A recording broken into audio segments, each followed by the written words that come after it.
আমার বন্ধুগণ, ইব্রাহিম আগুনের ভিতরে আরামে বসা আছেন, আর ওদিকে নমরুদ বসে বসে দেখতেছে দূর থেকে ইব্রাহিম তো জ্বলে না, গায়ের মধ্যে আগুন জ্বলে গেল। ডাক দিয়া কয়, আগুন তোর হলো কি? কেন জ্বালাইতে পারিস না আমার দুশমন রে? হলোটা কি তোর? তোর কি জ্বালানোর শক্তি বন্ধ হয়ে গেল নাকি?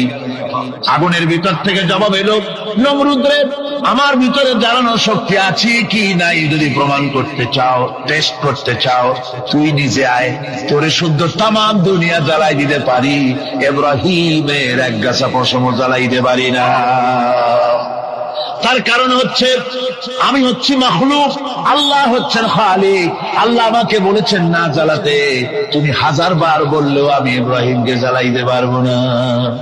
কোরআনে কারিমে ঘটনা বলে মুমিনদেরকে সাহস দেওয়া হচ্ছে, মুমিনেরা দ্বীনের কাজ করতে গিয়ে বিপদ আবাজ আসবে, ইমানের দাবি হলো বিপদ আসবে, আর বিপদ আসলে ঘাবড়ায় যেও না, মুসিবতে পড়ে চিন্তায় পেরেশানে হয়রান হয়ে যেও না। বিশ্বকবি আল্লামা ইকবাল কি সুন্দর করে বলেছেন, আজ ভি হো জু বিরাহিম কা ইমা পয়দা আগ কর সকতি হ্যায় এক আন্দাজে গুলিস্তান পয়দা। ইব্রাহিমের ইমান যদি আজিও কোথাও হয় বিদ্যমান, করতে পারেন অগ্নিকুণ্ডে খুবসুরত এক গুলিস্তান। আজও যদি আগুনের ভিতরে কোন নমরুদ কোন ইব্রাহিমকে যদি ফেলে দেয়, আল্লাহ রাব্বুল আলামিন আজও আগুনকে ফুলের বাগান বানায়া দিবেন। সুবহানাল্লাহ। ভয় পাওয়ার কারণ নাই, চিন্তা করার কোনো কারণ নাই। আমার বন্ধুগণ, হযরতে হুদ আলাইহিস সালামকে যখন সমাজের লোকেরা, রাষ্ট্রের লোকেরা ঘিরে ফেলে দিল, সমাজ শক্তি, রাষ্ট্র শক্তি যখন তাকে ঘিরে ফেলে দিল, ষড়যন্ত্রের পাহাড় তুলে দিল, তারে মেরে ফেলে দিবে, হযরত হুদ দেশ থেকে পালায় গেলেন না, ভয় পেলেন না। হযরতে হুদ আলাইহিস সালাম বললেন, কোরআনে কারীমে হযরত হুদের কথা কোট করা হলো, ফাকিদুনি জামিআন সুম্মা লা তুনজিরুন। সম্মিলিতভাবে ষড়যন্ত্র করো আমার বিরুদ্ধে, সবাই মিলে ষড়যন্ত্র করো, সুম্মা লা তুনজিরুন, আর আমাকে এতটুকু অবকাশ তোমরা দিও না।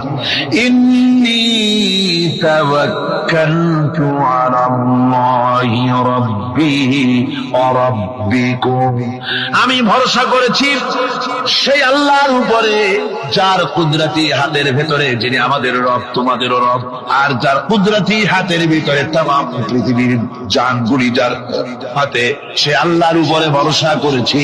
ষড়যন্ত্র যদ্দূর আছে করতে থাকো, আমি ষড়যন্ত্র পরোয়া করি না। সুবহানাল্লাহ।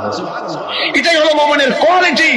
শুধু ঈমান, লা ইলাহা ইল্লাল্লাহু মুহাম্মাদুর রাসূলুল্লাহ, গরুর গোশত খাই, আর রবিউল মাস আসতে পরে ইয়া নবী সালাম আলাইকা, ইয়া রাসূল সালাম আলাইকা, তারপরে গরম গরম জিলাপি আর রসগোল্লা খাইলাম খুব বেশি করিয়া, এর নাম মুমিন নয়। মুমিন হচ্ছে তার চলায় ফেরায় ওঠায় বসায় সাহসিকতার এক আন্দাজ তৈরি হবে সে। আমার ভাইয়েরা, বিপদে অবিচলতা আমাদেরকে পয়গম্বরেরা শিক্ষা দান করেছেন। আমরা দেখতে পেয়েছি বিশ্বনবী জনাবে মুহাম্মদুর রাসূলুল্লাহ সাল্লাল্লাহু আলাইহি ওয়াসাল্লাম হিজরতের রাত, কাফেররা চতুর্দিকে দাঁড়ানো, হযরত জিবরাইল এসে বলেন, ইয়া রাসূলুল্লাহ, কাফেররা চতুর্দিকে ঘিরে দাঁড়িয়েছে, গভীর রাত, এখন হাতে তাদের তরবারি, সকাল হলে পরেই তারা আপনাকে মেরে ফেলে দিবে, তাড়াতাড়ি উঠেন, মদিনার দিকে চলে যান। আল্লাহ নবী ঘুমের থেকে জেগে হযরত আলীকে ডেকে বলেন, আলী, আল্লাহ অর্ডার করেছেন আমি মদিনায় চললাম, আমার বিছানার পরে আমার চাদর গায়ে দিয়ে শুয়ে থাকো। হযরত আলী বলেন, আল্লাহর হাবিব, আপনার চাদর গায়ে দিয়ে ঘুমিয়ে থাকবো, সকালবেলায় কাফির বেঈমানেরা আপনার বিছানার পরে আপনার চাদর গায়ে দেওয়া অবস্থায় আমি আলীকে তারা মুহাম্মদ মনে করবে, আর আমি আলীকে নবী মনে করে তারা তাদের তরবারি দিয়া কেটে কেটে টুকরা টুকরা করে আমারে বিদায় করে দেবে দুনিয়া থেকে।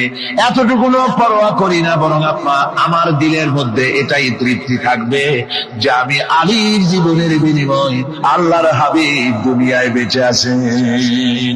যে ব্যক্তি বিদ্রোহ করেছে এবং দুনিয়ার জীবনকে অগ্রাধিকার দিয়েছে, তার জায়গা হচ্ছে জাহান্নাম। জোরে বলেন নাউজুবিল্লাহ। যে ব্যক্তি আল্লাহর সঙ্গে বিদ্রোহ করেছে আর পরকালকে পরকালের জন্য পাথর জোগাড় করে নাই, দুনিয়াকে অগ্রাধিকার দিল, পরকালকে ভুলে গেল, তার জায়গা হলো জাহান্নাম।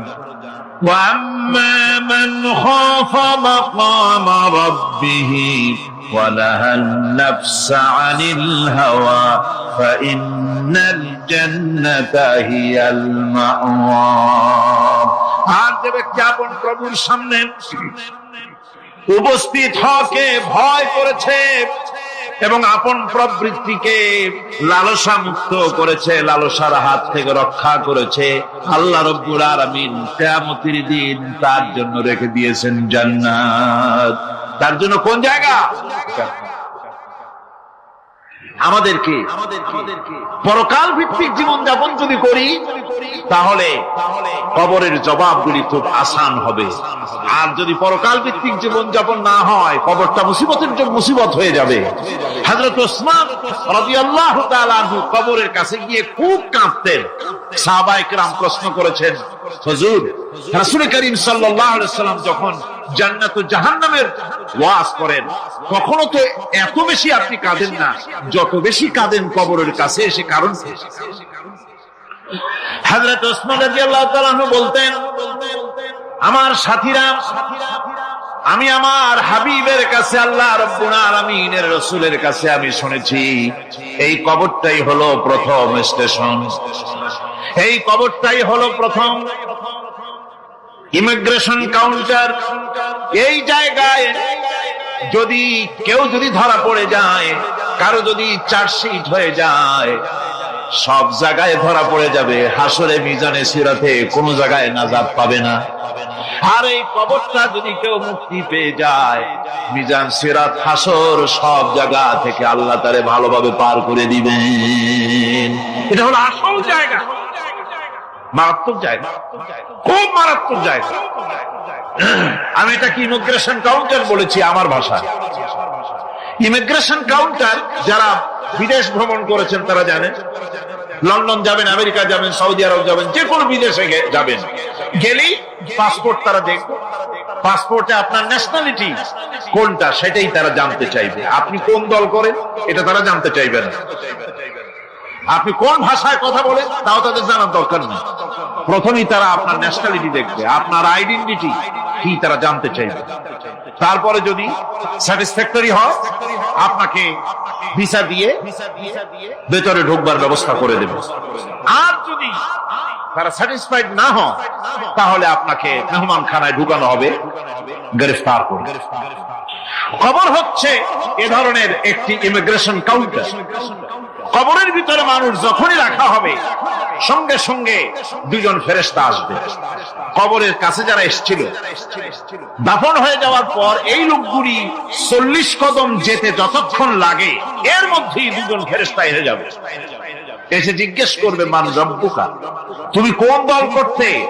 ওটা তাদের জানার দরকার নেই। চাকরি কিসে করতেন ওটা জানার দরকার নেই। ব্যবসা করতেন না চাকরি করতেন প্রয়োজন নেই। প্রথমেই জিজ্ঞাসা করা হবে ন্যাশনালিটি, প্রথমেই জিজ্ঞাসা করা হবে তার ন্যাশনালিটি সম্পর্কে, তার আইডেন্টিটিটা কি, এবং সেটাকে সত্যায়িত করার জন্য, বোঝার জন্য 3টি প্রশ্ন। প্রথম প্রশ্ন, মান রব্বুকা ওয়া মা দীনুকা ওয়া মান নাবিয়ুকা, তোমার রব কে, তোমার দ্বীন কি, তোমার নবী কে। যদি এই ব্যক্তি বেঈমান হয়, মুনাফিক হয়, সে বলবে হায় হাতা লা আদরি, হায় হাতা লা আদরি, জানি না আমার রবকে, আমি জানি না। তোমার দিন কি, দিন কারে কয় বুঝি না। এরপরে আল্লাহর নবী জনাবে মুহাম্মদ রাসূলুল্লাহ সাল্লাল্লাহু আলাইহি ওয়াসাল্লামকে দেখানো হবে, বলা হবে মা কুনতা তাকুলু ফি হাদার রাজুল, এই ব্যক্তি সম্পর্কে তোমার ধারণা কি নিকে? বলবে আমি চিনি না। নাউযুবিল্লাহ। বাস, এরপরে তার যা হবার তাই শুরু হয়ে যাবে। আর যদি বান্দাটা মুমিন হয়, প্রশ্ন করা হবে মান রব্বুকা, জবাব দেবে রব্বি আল্লাহ, আমার রব আল্লাহ রাব্বুল আলামিন। ওয়া মা দীনুকা, দীনুনা ইসলাম, আমার দিন হচ্ছে ইসলাম। এরপরে আল্লাহ নবীকে দেখানো হবে। কয়েক রকমের বর্ণনা আছে। কোন বর্ণনায় আছে হুজুরের আকারে দেখানো হবে, অথবা রাসূলকে সরাসরি দেখানো হবে। বলা হবে মা কুনতা তাকুলু ফি হাযার রাজুল, এই লোকটি সম্পর্কে ধারণা কি? মুমিন ব্যক্তি বলবে হাযা নবিয়ুনা মুহাম্মাদুর রাসূলুল্লাহ সাল্লাল্লাহু আলাইহি ওয়াসাল্লাম, ইনি আমার তো সেই নবী মুহাম্মাদুর রাসূলুল্লাহ সাল্লাল্লাহু আলাইহি ওয়াসাল্লাম। আমরা যদি এই রকমের জবাব দিতে পারি, আল্লাহ কবুল করো। সকলে জোরে বলেন আমিন। জবাব হয়ে যাওয়ার পর গায়ব থেকে আওয়াজ আসবে, ফাফরিশু বিল জান্নাতি ওয়ালবিসু বিল জান্নাহ, ও আমার ফেরেশতারা, আমার এই বান্দাকে জান্নাতের পোশাক পরাইয়া দাও, আর কবরটাকে জান্নাতের বিছানা বিছাইয়া দাও। জান্নাতের পোশাক পরাইয়া দাও, জান্নাতের বিছানা বিছাইয়া দাও। ইলা মাদ্দা বাসারিহি, তার চোখের দৃষ্টি যতদূর যায় কবরটা ততটা প্রশস্ত করে দাও। এরপর বেহেশতের পোশাক পরাইয়া, বেহেশতের বিছানা বিছায়া ফেরেশতা বলবে নওম কানাউমুল উরুস, ঘুমিয়ে যাও। দুলামিয়া যেমন বাসর সজ্জায় নতুন বউ নিয়ে আরামে ঘুমায়, এরকম আরামে ঘুমায় যাও। ইলা ইয়াউমিল কিয়ামা, কিয়ামত পর্যন্ত ঘুমায় আরামে ঘুমিয়ে থাকবে। এরপরে সিংহায় ফুৎকার হবে, সিংহার ফুৎকারের আওয়াজে তার ঘুম ভেঙে যাবে। বলবে ইয়া ওয়াইলানা মান বা'থানা মিন মারকাদিনা, হায় আফসোস, আমার এত আরামের ঘুম থেকে কে আমাকে জাগ্রত করলো, আমার ঘুমটারে নষ্ট করলো কে? আওয়াজ আসবে হাযা মা ওয়াদার রহমান ওয়া সাদাকাল মুরসালুন, এটা হচ্ছে রহমানের সেই ওয়াদা, আর মুরসালিনরা নবীরা সত্য কথাই বলেছিলেন, সেই কিয়ামত অনুষ্ঠিত হচ্ছে। আমার বন্ধুগণ, সেজন্য এই দুনিয়ার মোহে পড়ে থাকলে পরে দুনিয়ায় যারা অগ্রাধিকার দিবে দুনিয়াকে পরকালের তুলনায়, জবাব দিতে পারবে না কবরের ভিতরে গিয়া। আর যারা পরকালকে অগ্রাধিকার দিবে, দুনিয়ার চাইতে পরকালকে বেশি অগ্রাধিকার দেবে, আর আল্লাহর ভয় কলিজার ভিতরে রাখবে, কবরের জবাব সঠিকভাবে দিতে পারবে, কিয়ামতের দিন আল্লাহ রাব্বুল আলামিন তাদের জন্য জান্নাত দান করবেন। জোরে বলেন আমিন।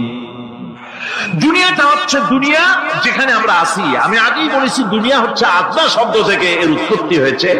তুচ্ছ, নিকৃষ্ট, এটার দাম নাই, এটার মূল্য নাই।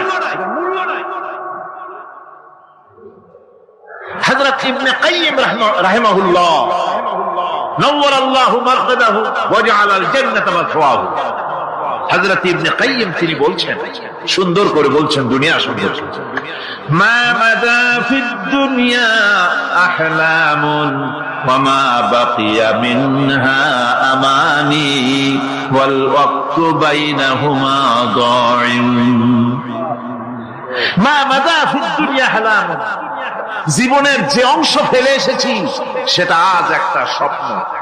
ওয়া মা বাকিয়া মিনহা আমানি, আর জীবনের যে অংশ সামনে বাকি আছে সেটা এখন একটা আকাঙ্ক্ষা। ওয়াল ওয়াক্তু বাইনাহুমা দাইম, আর এর মাঝখান থেকে সময় সব চলে যাচ্ছে। কত বড় কথা চিন্তা করেছেন? জীবনের যে অংশ ফেলে এসেছি তা আজকে স্বপ্ন, তা কি বলে? স্বপ্ন। আর সামনে যা আছে সেটা আকাঙ্ক্ষা, আর মাঝখান থেকে সময় সব চলে যাচ্ছে। এরপরে তিনি বলছেন ওয়ামাইয়া সাহাবিদ দুনিয়া ইয়াকুন মিসলা কাবিদিন আলাল মাই খালাতুহু ফুরুজুল আসাবিঈ।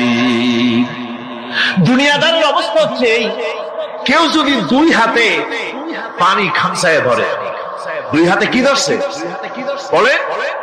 দুই হাতে পানি খামসায় ধরেছে, খুব মজবুত করে ধরেছে, দুই মুঠ পানি। বলেন থাকবে কতটুকু? কতটুকু থাকবে? এক ফোঁটাও থাকবে না। কারণ তার আঙ্গুলের ফাঁক তার সাথে খেয়ানত করবে, আঙ্গুলের ফাঁক দিয়া পানিগুলি সব বেরিয়ে চলে যাবে। সুতরাং দুনিয়া যারা চায় তারা ঠিক পানি খামসায় ধরলে পানি যেমন হাতের ভেতর থেকে খেয়ানত করে চলে যায়, যারা দুনিয়া চায় দুনিয়াও তাদেরকে এভাবে ফাঁকি দিয়ে চলে যায়। তবুও দুনিয়ার মায়া মানুষের এত বেশি। আল্লাহর নবী বলেন, লাউ কানা লি ইবনি আদামা ওয়াদিন মিন যাহাবিন লাহাব্বা ইয়াকুনা লাহু সানিন।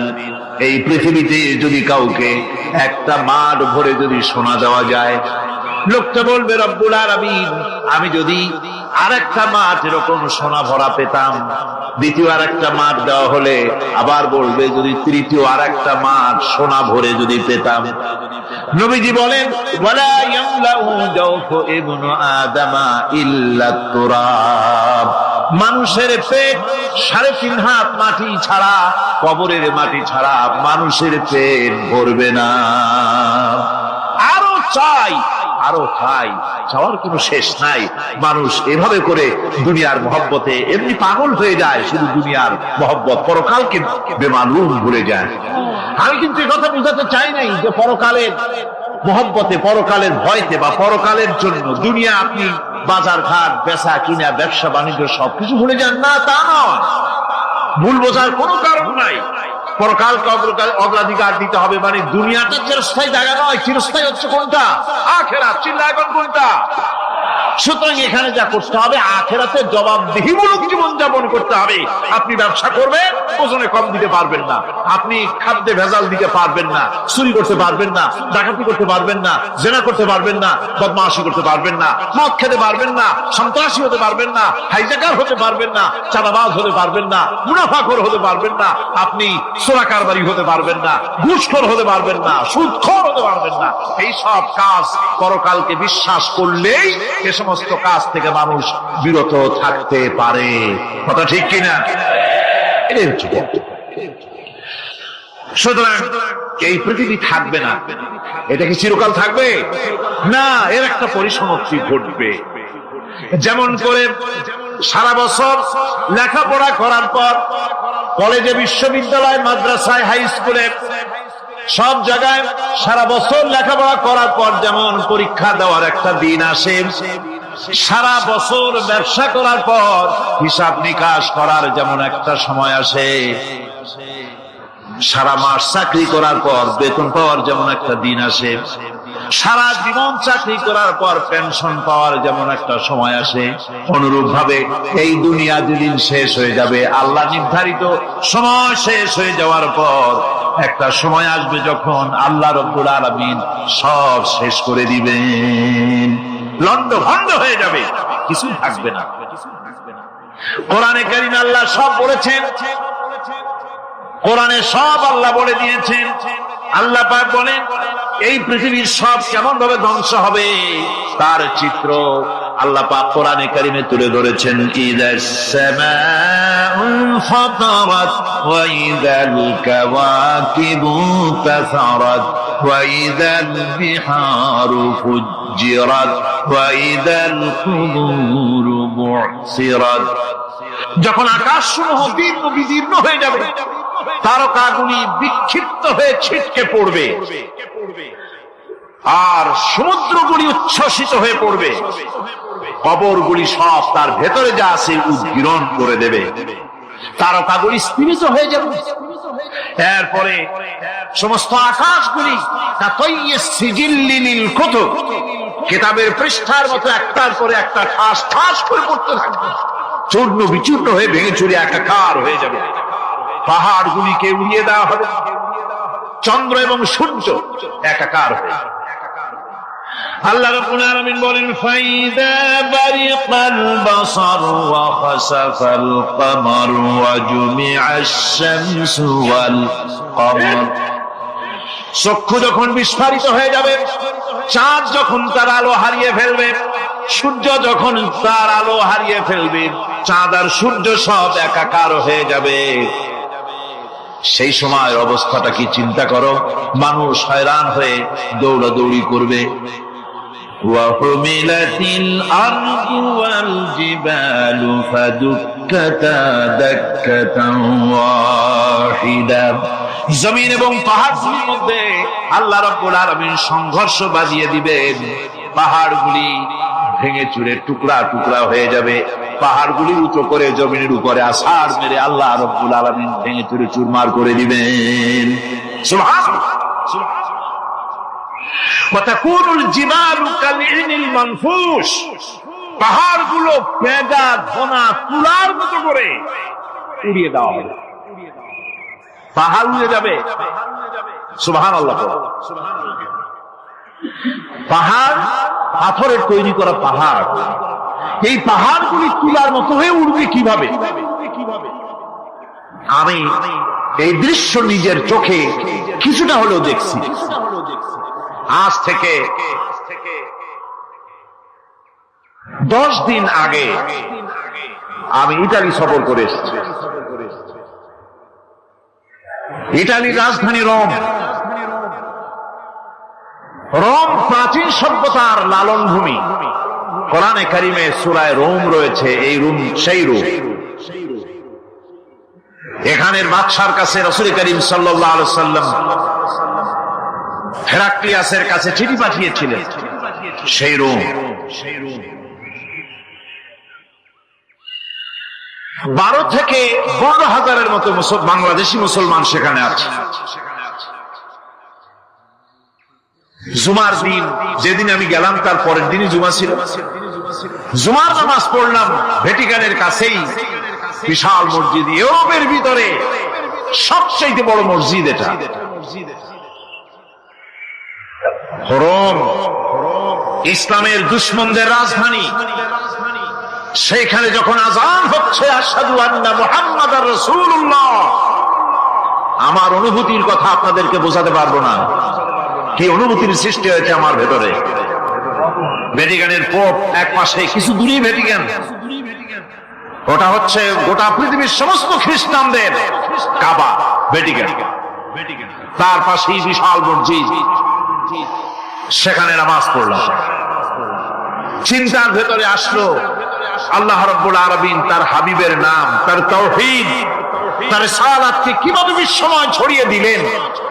আবু জাহেল চাইছিল মুহাম্মদ সাল্লাল্লাহু আলাইহি ওয়াসাল্লামকে স্তব্ধ করে দেবে, মক্কার জীবনেই নেই।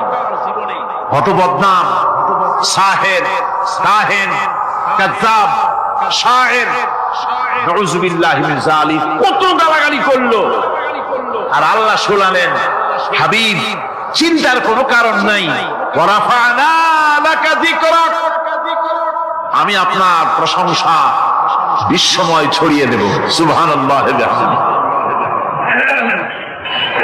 রোম প্রোগ্রাম শেষ করে আমাকে তারা নিয়ে গেল, যেটা আমি বলছি সফর কাহিনী শোনাবার সময়টা না, যেহেতু এর সঙ্গে প্রাসঙ্গিক সেজন্য বলছি। পাহাড় কেমনে তুলার মতো হয়ে উড়বে তার নজির জেগেছে। রোম শহর থেকে 300 মাইল দূরে, 300 কিলোমিটার দূরে নেপোলিয়ান বোনাপার্ট তার বাড়ি, এবং ওটা তার নামে একটা প্রভিন্স। ভূমধ্য সাগরের পারে ভিসুভিয়াস, পৃথিবীর সবচাইতে বড় আগ্নেয়গিরি। সেটা দেখাতে নিয়ে যাওয়া হলো আমাকে। যে পাহাড়টা পৃথিবীর মাটি থেকে তার চূড়া হচ্ছে 3 মাইল উঁচু। এর 2 মাইল গাড়িতে করে ঘুরে ঘুরে যাওয়া যায়, এরপর আর গাড়িতে যাওয়া যায় না, বাকিটুকুন যেতে হবে হেঁটে হেঁটে। পাহাড়ের উপরে অক্সিজেন কম, বেশ কষ্ট হচ্ছিল উঠতে। জীবনে প্রথম পাহাড়ে চড়েছি, জাবালে নূর, রাসূল করিম সাল্লাল্লাহু আলাইহি ওয়াসাল্লামের উপরে যেখানে ওহী হয়েছিল সর্বপ্রথম। পাহাড় চড়ার একটা অভিজ্ঞতা ওখান থেকে আমার কিছুটা হয়েছে। খুব কষ্ট হলো বাকি 1 মাইল উঠতে। যখন ভিসুভিয়াসের একদম শীর্ষে চলে গেছি, সেখানে গিয়ে আমার সাথে 15-20 জন লোক ছিল। আমি নিজে আল্লাহু আকবার বলে আমার গলা থেকে আওয়াজ বেরিয়ে গেল। আমি দেখতে পেলাম ভিসুভিয়াসের শীর্ষে বিশাল গর্ত। আমার মনে হয় গর্তটা এই মাঠের 1/4 হবে। এই মাঠের 1/4 হবে গর্তটা। সেই গর্তটার গভীরতা হচ্ছে 1.5 কিলোমিটার। এইখান থেকে পাথরগুলি উত্থিত হয়েছে আগ্নেয়গিরি, পাথর আগুনে গলে লাভা হয়ে এগুলি পাহাড় বেয়ে উপচে পড়েছে, চতুর্দিকে 12 মাইল ছড়িয়ে গিয়েছে। আমার মনে পড়ল ওয়াকুদুহান নাস ওয়াল হিজারা, জাহান্নামের আগুনের ইন্ধন হবে মানুষ আর পাথর।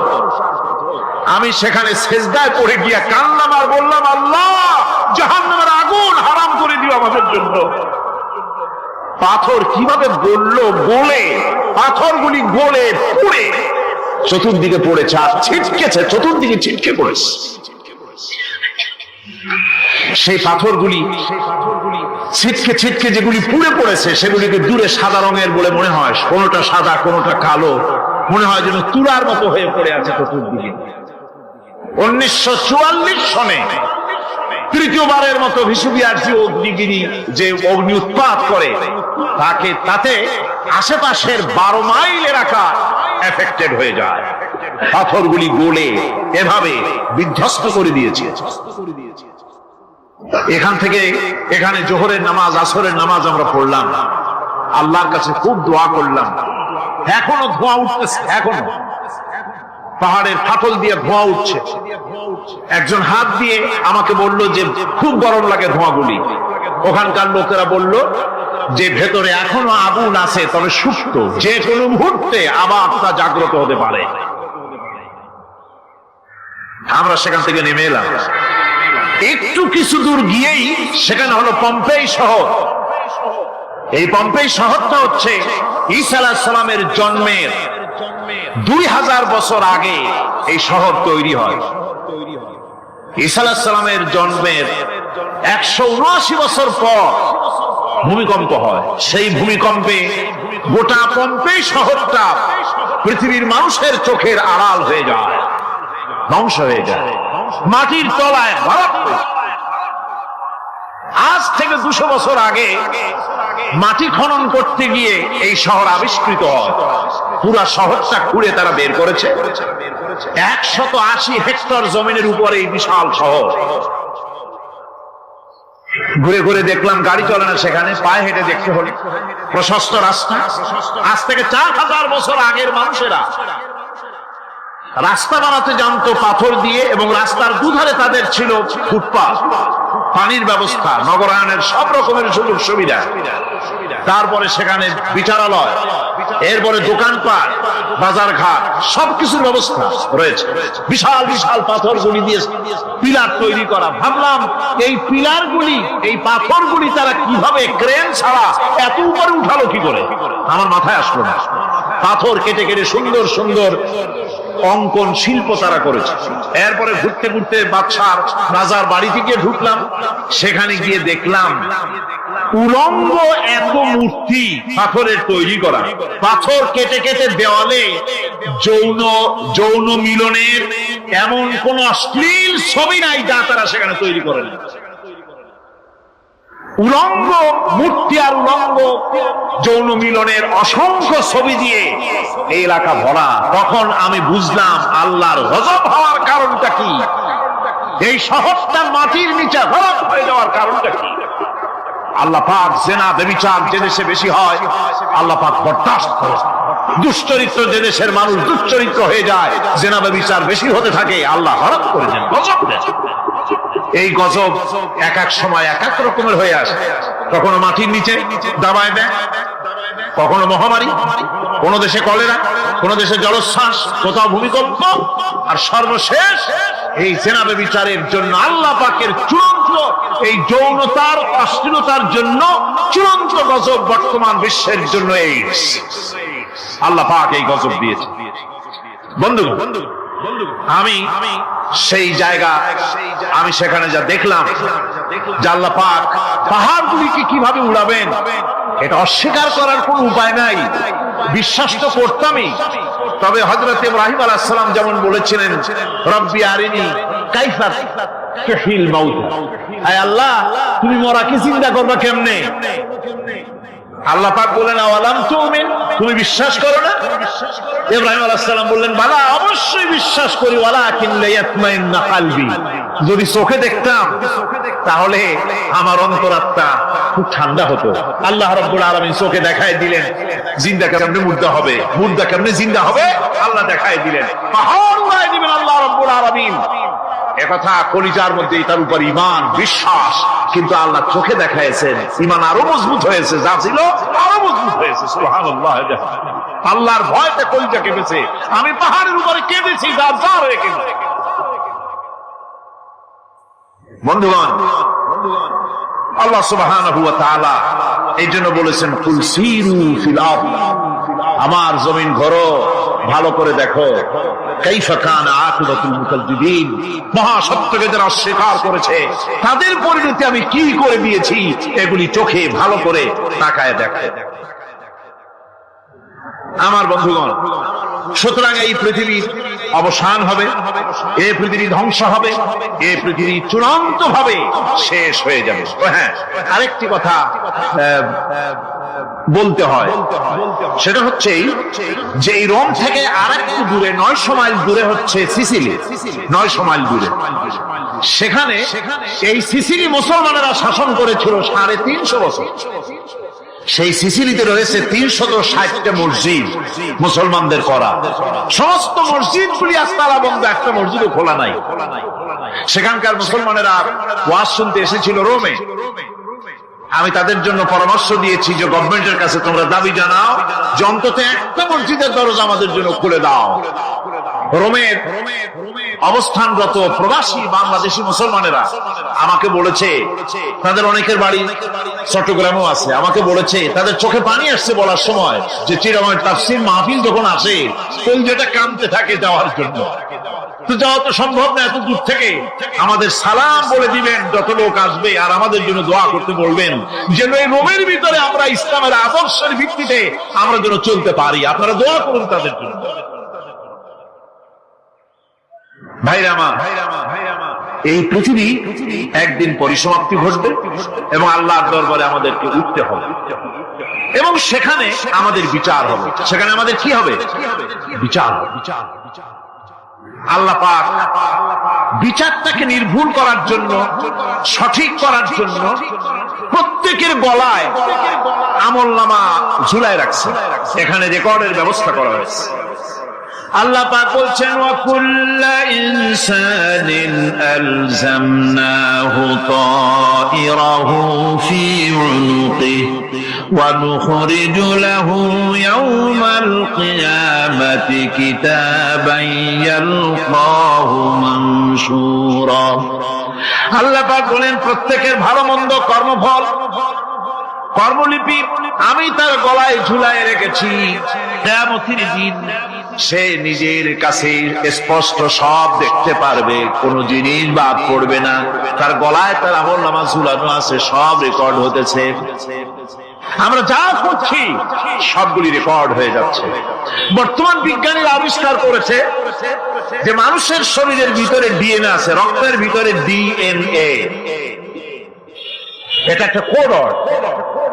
মানুষের রক্তের ভিতরে ডিএনএ আছে, যেমন তার ব্রেনের ভিতরে কতগুলি কোষ আছে, এক একটা কোষ এক এক ধরনের কাজ করে, অনুরূপ ভাবে তার শরীরের ভিতরে রক্তের ভিতরে ডিএনএ আছে। এই ডিএনএটা কি?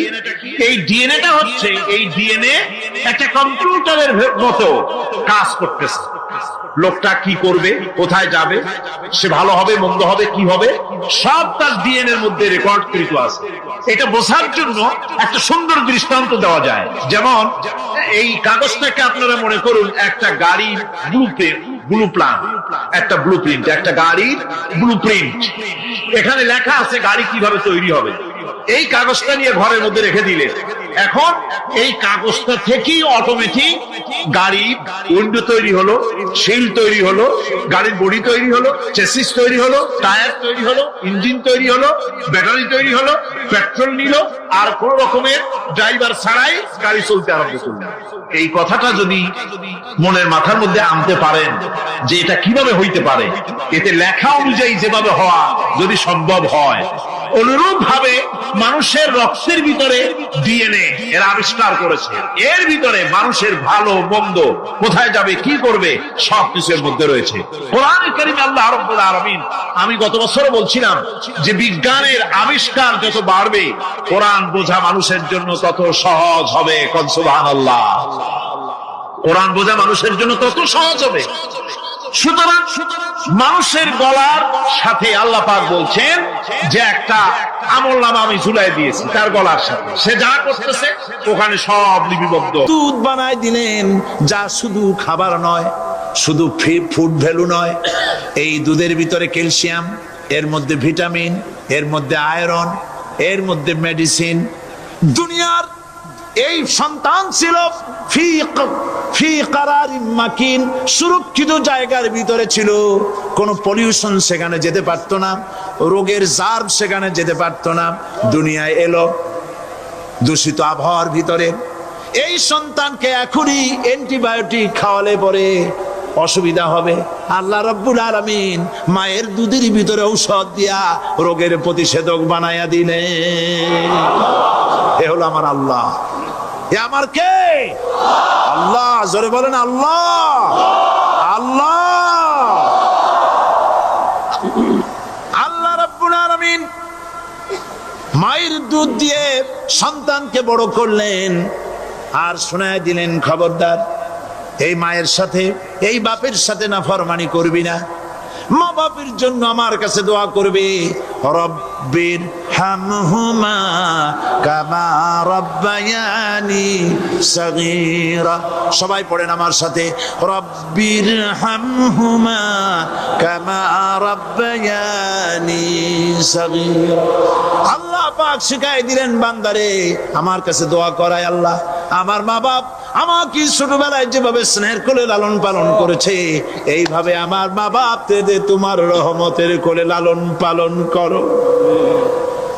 মনে থাকবে ভাইরা? বলেন মনে থাকবে? প্রত্যেক নামাজের পরে মা বাবার জন্য দোয়া করবেন, বেঁচে থাকুক আর মরে যাক, দোয়া করবেনই। মনে থাকবে? রব্বির হামহুমা কামা রব্বায়ানি সগীরা। আবার পড়েন, রব্বির হামহুমা কামা রব্বায়ানি সগীরা।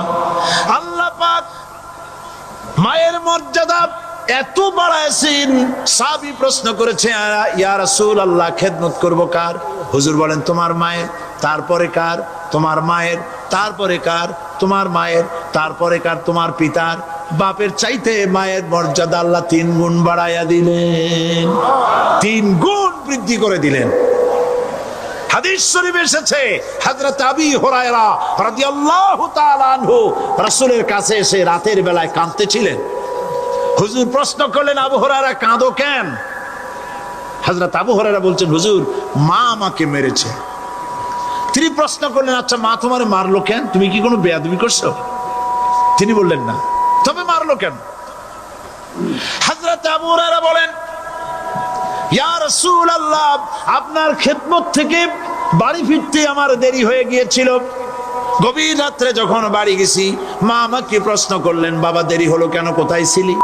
তাম পৃথিবীর মানুষ যেই কদম মোবারক চুমু দিতে পারলে ধন্য হয়ে যায়, সেই আখিরি জামানার পয়গম্বর নবী মুহাম্মদ রাসূলুল্লাহ সাল্লাল্লাহু আলাইহি সাল্লামের দরবার থেকে আসতে আমার দেরি হয়ে গেছে। ইয়া রাসূলুল্লাহ আমার মা আপনার নাম শুনে তার গা জ্বলে উঠলো, তিনি কাফের মুশরিকা। আপনার নাম শুনে অগ্নি শর্মা হয়ে আমাকে ধরে পিটানো আরম্ভ করলেন, আর বললেন, আবু হুরায়রা হয় মুহাম্মদ সাল্লাল্লাহু আলাইহি সাল্লামের বাড়ি ছাড়বি, নইলে আমার বাড়ি ছাড়বি, কি করবি বল?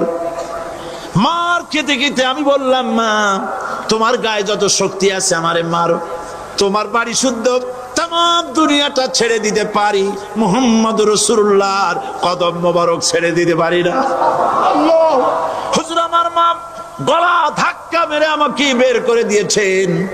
হুজুর বলছেন, আবু হুরায়রা মা তোমাকে মেরেছে আর আমার কাছে নালিশ করছো, আমি তোমার মায়ের কোনো বিচার করতে পারবো না। সুবহানাল্লাহ! এত বড় পাওয়ারফুল নবী শানওয়ালা, ইজ্জতওয়ালি, বরকতওয়ালি এত বড় নবী বলছেন মা মেরেছে, আমার করার কিচ্ছু নাই। সুবহানাল্লাহ। তোমার মা মুশরিকা হোক আর যাই হোক, তোমার মা। সুবহানাল্লাহ বলেন। আমার বন্ধুগণ, হযরত আবু হুরায়রা বলেন, ইয়া রাসূলুল্লাহ, মায়ের বিরুদ্ধে কোনো অভিযোগ নিয়ে আমি আপনার কাছে আসি নাই। হুজুর বললেন, কেন আসছো বলো খুলে। আবু হুরায়রা বলেন, হুজুর আমি জানি আপনি আল্লাহর দরবারে যদি কোনো ব্যাপারে হাত তোলেন আল্লাহ মঞ্জুর করে ফেলেন। আপনি দয়া করে আমার মার জন্য দোয়া করেন, আল্লাহ যেন হেদায়েত দিয়ে দেন। আমার নবীজি দুখানে হাত উত্তোলন করলেন, বললেন, আল্লাহুম্মা ইহদি উম্মা আবি হুরায়রা, আয় আল্লাহ আমি দোয়া করতেছি আবু হুরায়রার মাকে হেদায়েত নসিব করো। হুজুর হাত তুলে মোনাজাত করছেন, আবু হুরায়রা দৌড় দিলেন বাড়ির দিকে। কয়েকজন সাহাবী হযরত আবু হুরায়রার জামা টেনে ধরেছে, এই ভদ্রলোক দৌড়ায় কেন? এত শান্ত মানুষ, কখনো গরম হয়ে কারো সঙ্গে কথা বলে না। এই মানুষটা দৌড়ায় কেন? কোনো বিপদ হইল নাকি? জামা টেনে ধরে বলে, আবু হুরায়রা দৌড়াও কেন? হযরত আবু হুরায়রা বলেন, জামা ছেড়ে দাও, কোনো বিপদ আমার হয় নাই, আমি দৌড়াইয়া বাড়ি যাই দেখতে চাই। আমি দৌড়াইয়া আগে বাড়ি যেতে পারলাম না, আমার নবীর দোয়া আগে আমার বাড়ি চলে গেছে, আমি এটা দেখতে চাই। হযরত আবু হুরায়রা দৌড়াতে দৌড়াতে বাড়ি চলে গেছেন। দরজায় নক করলেন, ভেতর থেকে আওয়াজ এলো, কে? তিনি বললেন, আমি আবু হুরায়রা। মা দরজা খুলে দাও, আমি তোমার সন্তান। মা বললেন, বাবা অপেক্ষা করো, দরজা খুলতেছি। হযরত আবু হুরায়রা বলেন, মায়ের গলার আওয়াজের ভেতরে কুফরি কর্কশতা পেলাম না, মায়ের গলার আওয়াজের ভেতরে তাওহীদের নরমিয়াত পেলাম। আমার কাছে মনে হলো আমি আবু হুরায়রা বাড়ি আসার আগে নবীজির দোয়া আল্লাহর আরশে পৌঁছে গেছে। আবু হুরায়রা বলছেন, মা আমার কিছুক্ষণ পরে ঘরের থেকে বেরিয়ে এসেছেন, আমি দেখলাম মায়ের শরীর ভিজা, মাথার চুল দিয়া পানি টপকাচ্ছে। মা আমার বললেন, বাবারে তোমাকে মারার পর আমি নিদারুণ অনুশোচনায় পড়েছিলাম, মনে মনে ভাবলাম, আহারে আমার সন্তানরা আমি কেন মারলাম? সে তো কোনো খারাপ কাজ করে নাই, কোনো খারাপ জায়গায় যায় নাই। এত ভালো মানুষ যার সম্পর্কে লোকেরা খামোখাই মিথ্যা কথা বলে, এই ভালো মানুষটার কাছে গেছে, সেজন্য আমি মারলাম কেন? বাবা গো, আমি আমার ভুল বুঝতে পেরেছি, জীবনের ভুলও ধরা পড়েছে, আমাকে জলদি করে নিয়ে চলো বিশ্ব নবীর দরবারে। হযরত আবু হুরায়রার মা রাসূলুল্লাহর খেদমতে এসে ঘোষণা করলেন, আশহাদু আল্লা ইলাহা ইল্লাল্লাহু ওয়াহদাহু লা শারীকা লাহু ওয়া আশহাদু আন্না মুহাম্মাদান আবদুহু ওয়া রাসূলুহু। আমার ভাইরা, আল্লাহ রাব্বুল আলামিন মানুষ সৃষ্টি করে পৃথিবীতে পাঠায় দিলেন, খাবারের ইন্তজাম করলেন, এগুলি সব আল্লাহর পরিচয়। আল্লাহরে চেনার জন্য বড় বড় কিতাব ঘাটা লাগে না, কিসমতে যদি থাকে দুই একটা দৃষ্টান্ত যথেষ্ট হয়ে যায়। সুবহানাল্লাহ, সুবহানাল্লাহ, দুই একটা দৃষ্টান্ত যথেষ্ট। আল্লাহ পাক সমস্ত সৃষ্টি জগৎকে তৈরি করলেন, সৃষ্টি করলেন, আর তাদের খাদ্যের ব্যবস্থা করলেন। কে করেছেন খাদ্যের ব্যবস্থা? খাদ্য দেন আল্লাহ। কিন্তু অহংকারী যারা, তারা বলে দেশের বাম্পার ফলনের জন্য সমস্ত কৃতিত্ব সরকারের। বলেন আস্তাগফিরুল্লাহ, বলেন নাউজুবিল্লাহ। এদের একজন বলছিল, 3 বছর কিছু দিবার পারুম না। লোকেরা কয় আমরা না খাইয়ে থাকুম, আল্লাহ কয় আমিও দেহুম। কদ্দুর পারো না খাইয়ে থাকতে। ফসল কে দেন? জোরে বলেন, কে দেন? বাম্পার ফসলের ফলনের দাবি সরকার করতে পারে না, এটা কুফরি, এটা শিরক। জমিনের ফসল কে দেন? আকাশের বৃষ্টি কার? পানি কার? সার কার? সব আল্লাহ পাক। আল্লাহ পাক কোরআন শরীফে বলেছেন, লা ইন শাকারতুম লাযীদান্নাকুম ওয়া লা ইন কাফারতুম ইন্না আযাবি লাশাদীদ। আমার নিয়ামতের শুকর যদি আদায় করো বাড়ায় দেব, আর যদি কৃতজ্ঞ হও শুকরিয়া আদায় না করো মস্ত বড় শাস্তি দেব। ফসল দেই আমি, আর শুকরিয়া আদায় করো তোমার বাজানে, ঠিক কিনা? শুকরিয়া আদায় করে কার? বাজানে। একটা লোকের, একটি মানুষের যেই প্রশংসা এই সরকার করলো, বিগত 4.5 বছর ধরে একটা মানুষের যত জিকির করলো, প্রশংসা করলো, ছবি টানাইলো, যদি এতটা জিকির এতটা স্মরণ আল্লাহ রাব্বুল আলামিনের করতো, ওদের জন্য আল্লাহর জান্নাতের দরজা খোলা হয়ে যেত। প্রশংসা করবে কার? চিল্লায় বলুন, আল্লাহ পাকের প্রশংসা করো। খেতে দেওয়ার মালিক তিনি। আল্লাহ পাক বলছেন আল্লাহকে, তার পরিচয় আল্লাহ তুলে ধরেছেন, ওয়ামা মিন দাব্বাতিন ফিল আরদি ইল্লা আলাল্লাহি রিজকুহা। এই পৃথিবীর ভিতরে এমন কোন বিচরণশীল জীব নাই যার রিস্কের দায়িত্ব আমি আল্লাহ গ্রহণ করি নাই। সুবহানাল্লাহ বলবেন না? রিস্কের দায়িত্ব কার হাতে? আচ্ছা দেখুন তো, পৃথিবীর সমস্ত সরকারের কাছে বিভিন্ন মন্ত্রণালয় আছে না? খাদ্য মন্ত্রণালয় বলে কোন মন্ত্রণালয় আছে কিনা? আছে। খালি কয় খামু আর খামু। খাদ্য মন্ত্রণালয় আছে, থাকার পরেও মানুষ না খাইয়া মরে, ঠিক কিনা? এবার একটু তাকান তো, জ্ঞানের চক্ষু দিয়া তাকান। ফরেস্ট এরিয়া, বাঘ আছে কিনা? নাই। সিংহ আছে কিনা? গন্ডার আছে কিনা? হাতি আছে কিনা? বিশাল বিশাল প্রাণী আছে কিনা? জঙ্গলে ছোট্ট প্রাণী থেকে, পোকা থেকে শুরু করে গন্ডার পর্যন্ত, টুনটুনি পাখি দিয়ে শুরু করে ঈগল পাখি পর্যন্ত, নদীর ভিতরে ছোট্ট চুনো পুঁটি থেকে শুরু করে তিমি মাছ পর্যন্ত। প্রাণী তত্ত্ববিদরা বলেছেন সমুদ্রের ভিতরে এমন এমন বড় বড় তিমি আছে যে একটা তিমির ওজন 5000 টন পর্যন্ত হয়ে যায়। 5000 টন তিমিটার ওজন। এর যখন বাচ্চা হয় তখন বাচ্চার দৈনিক দুধ লাগে 50 থেকে 60 মণ পর্যন্ত।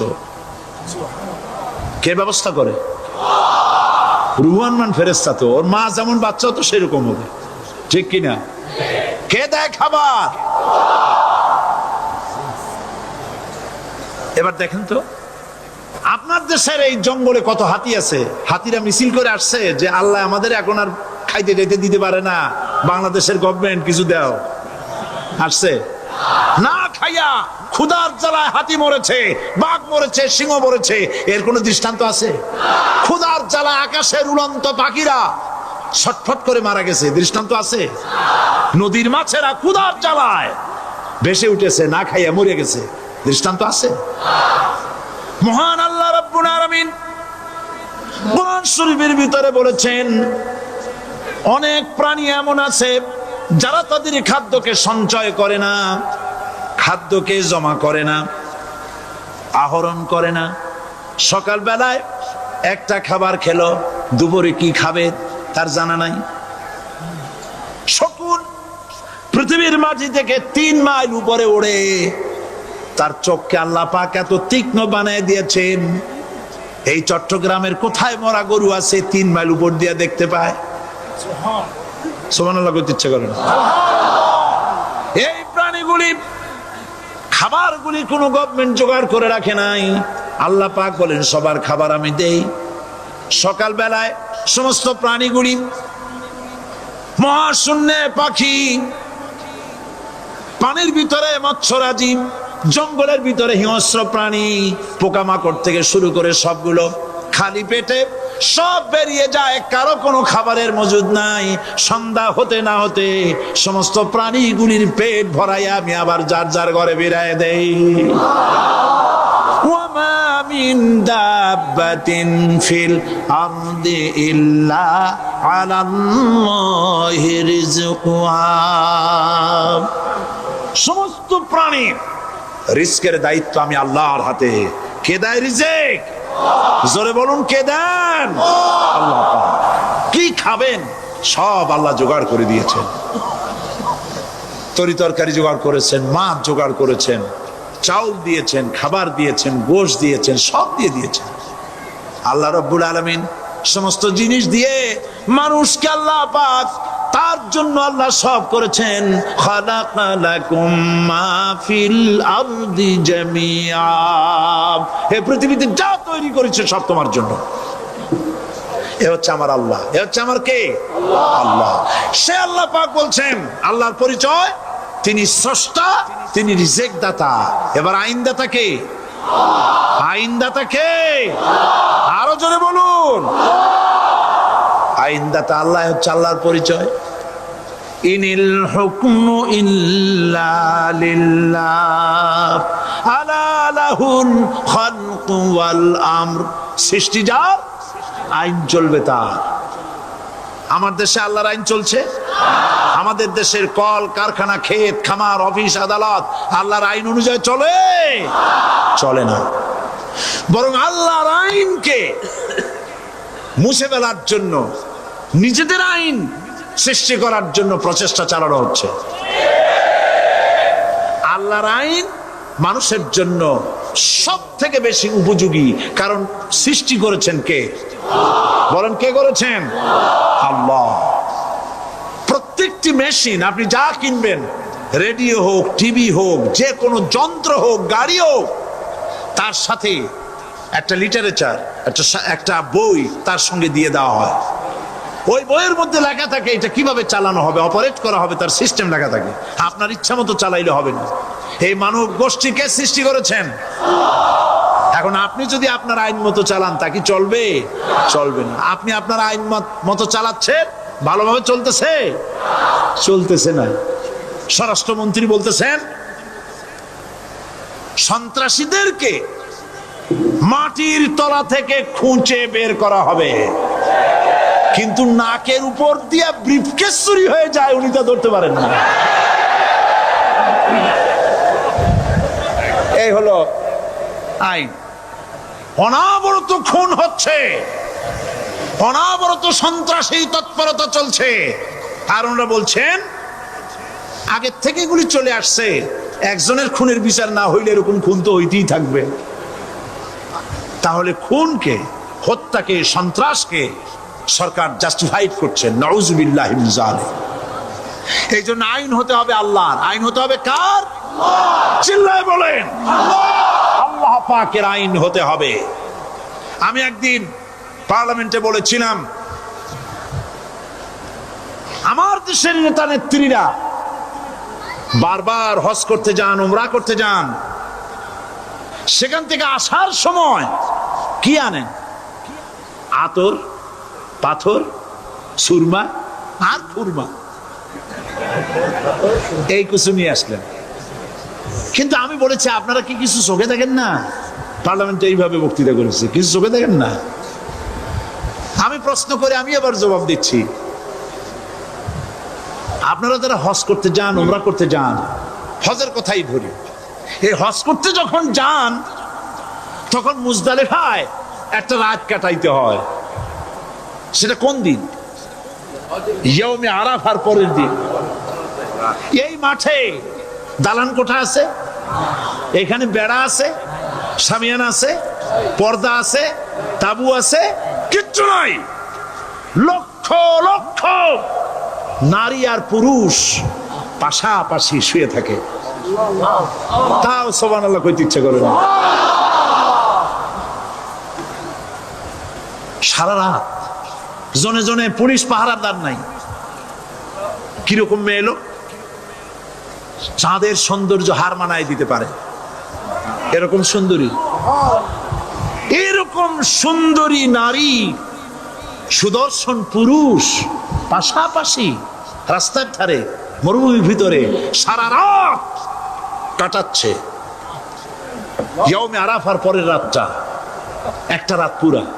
এভাবে চলতেছে বছরের পর বছর, শতাব্দীর পর শতাব্দী, সহস্রাব্দীর পরে সহস্রাব্দী।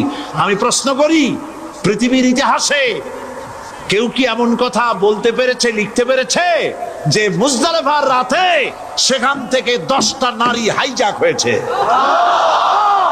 5টা নারী লাঞ্ছিত হয়েছে? বলতে পারবে? গভীর রাত্রে পুরুষ সঙ্গী ছাড়া সুন্দরী রমণী, যুবতী রমণী একাকিনী নিজের ঘর ছেড়ে আল্লাহর ঘরে তওয়াফ করতে আসে। তওয়াফ সেরে তাহাজ্জুদের নামাজ পড়ে আল্লাহর কাছে মোনাজাত করে একা একা হাজার হাজার লাখো পুরুষের ভিতর থেকে আপন ঘরে ফিরে যায়। কারো বাবার হিম্মত নাই একবার তাকায় সে তো রূপ উপভোগ করার জন্য আবার তাকায়, অথবা তার আঁচল ধরে টান মারে। আছে ইতিহাস? কথা কন না কেন? সুন্দরী একটা মাইয়া মক্কা থেকে মদিনা থেকে পাওয়া যায় না, 15 দিন হয়ে গেছে। হয়েছে কখনো? এবার জবাব দেন, কেন হয় না? কেন হয় না? আমার দেশের মেয়েরা রাস্তা দিয়ে হাঁটতে পারে না। হাই স্কুল মেয়েদের, হাই স্কুল মেয়েদের কলেজ যখন ছুটি হয়, তথাকথিত সোনার ছেলেরা গেটের সামনে এতিমের মতো কাড়ায় থাকে। অনবরত হাইজ্যাক হচ্ছে, ধর্ষণের সেঞ্চুরি হচ্ছে। আর ওখানে হয় না কেন? ওখানে হয় না এই কারণে, এই কোরআনের আইন আল্লাহ রাব্বুল আলামিন যে আইন দিয়েছেন, ওখানে আইন বলবৎ আছে। আছে নাকি? আছে কিনা? কোন পুরুষ কোন নারীকে ধর্ষণ করেছে যদি প্রমাণিত হয়, সে যদি ফাহাদের ছেলে হয় আর ফাহাদের মেয়েও হয়, কোরআনের শাস্তি হলো পাথর মেরে উড়াইয়া দাও। তাকে জানিয়ে দেওয়া হবে রেডিও টিভির মাধ্যমে, জেনাকারের ব্যভিচারীর শাস্তি হবে। চতুর্দিকে হাজারো লোকেরা দাঁড়াবে, হাতে পাথর নিয়ে পাথর মেরে তাকে তার গোশত হাড্ডি বাতাসের সাথে উড়ায় দেবে। একজন মানুষ আর একজন মানুষকে খুন করলো, এই আসামি ধরা পড়ে গেল, কোরআনের শাস্তি হলো যখন ধরা পড়বে প্রমাণিত হবে যেমন ভাবে হত্যা করেছে পরেও হত্যা করো। এই দৃশ্য, এই আইন যদি বাংলাদেশে যদি এই আইন চালু হয়ে যেত,